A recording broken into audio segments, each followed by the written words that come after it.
Let's bring in I-24 News defense correspondent Jonathan Regev live for us in studio this morning. Jonathan, the situation continuously developing. Police say that these suspects who they killed this morning have a background of conducting some shootings, also reports of weapons found in their car. What's the latest? Yes, so this operation happening in the village of Jabba, just to the south of the city of Jenin. Jenin, of course, a focal point of terrorism in the northern West Bank. As far as the army and police forces are saying, they came in to arrest these two individuals. As soon as they understood that they're about to be arrested, they opened fire along with another person with them.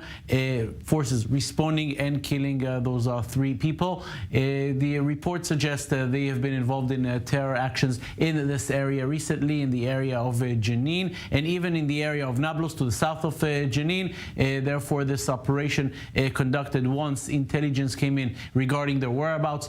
Forces came in, as opposed to some of the previous actions that we've seen. Also, the one you mentioned earlier this week. This was a rather quiet, a more quiet incident happening overnight, not a daytime operation with massive forces. Something more quiet. Therefore, only these three individuals have been targeted and killed. No other casualties among the Palestinians or among the Israeli forces.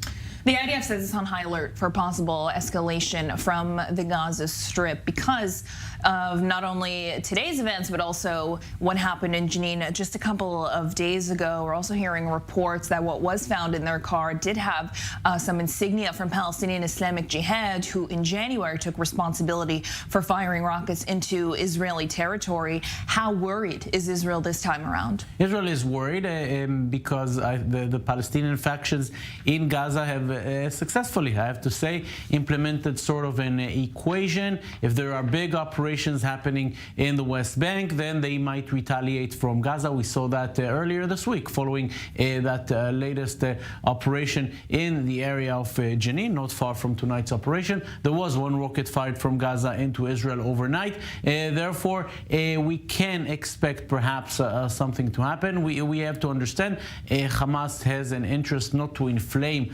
the Gaza border too much, but understanding that the big operations in the West Bank, they may call for some kind of a response from Gaza. These two operatives killed, these two operatives which were supposed to be arrested and eventually killed, along with another one, they belonged, as far as we understand, to the Islamic Jihad. Therefore, the PIJ might have an interest to fire something from Gaza. Hamas has to walk along the drops, as we say here. On the one hand, not to inflame the Gaza border too much. You have an interest of keeping Gaza relatively quiet while inciting for violence in the West Bank. On the other hand, they understand that the Islamic Jihad has a sort of an interest to retaliate one way or another from Gaza. Therefore, we may see something later on tonight. And we're just less than 2 weeks away from the holy Muslim month of Ramadan, where tensions are historically high there.